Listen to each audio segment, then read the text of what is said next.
कारल्याकडे बघून नाके डोळे मुरडणारे सुद्धा मागून खातील एवढं चमचमीत कारलं या पद्धतीने केल्यावरती होतं। यासाठी कारलं उभ्या आकारामध्ये कट करून घ्यायचं, आतल्या बिया काढायच्या, हळद मीठ कारल्याला आतमध्ये व्यवस्थित चोळून घ्यायचं आणि कारलं पाण्यामध्ये 15 मिनिटं ठेवून द्यायचं। यामुळे कारल्याचा कडूपणा निघून जातो। आता कढईमध्ये छानपैकी तीळ, शेंगदाणे आणि सुकं खोबरं भाजून घ्यायचं। या सगळ्या गोष्टींपासून कारल्याच्या आतमध्ये स्टफिंग करण्यासाठी एक सुंदर असा मसाला आपण बनवणार आहोत। त्यामुळे सगळ्या गोष्टी अगदी लो फ्लेमवरती आणि जाड तळाच्या कढईमध्ये भाजून घ्या, म्हणजे व्यवस्थित भाजल्या जातील।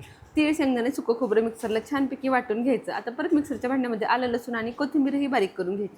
कढईमध्ये 4 चमचे तेल घालायचे, जिरी हिंगाची खमंग फोडणी घालायची, आलं लसूण कोथिंबीरीचं वाटण छान तेल सुटेपर्यंत परतलं गेलं की लाल तिखट, काळं तिखट, धना पावडर घालायची।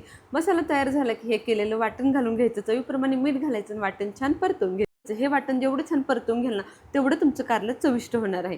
आता कारली स्वच्छ 2 पाण्याने धुवायची, म्हणजे कारल्याचा कडूपणा पूर्ण निघून जातो। हे सारण अगदी दाबून दाबून कारल्यामध्ये छान भरायचं, पॅक भरायचं, म्हणजे कारला अजिबातही कारल्यातून मसाला बाहेर येत नाही।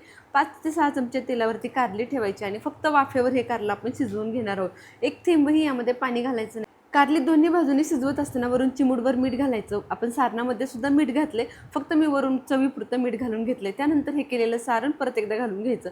तेलावरती छानपैकी खमंग अशी कारली मी 6 ते 7 मिनिटात शिजवून घेते। अतिशय चविष्ट असं हे कारलं तयार होतं, नक्की ट्राय करा।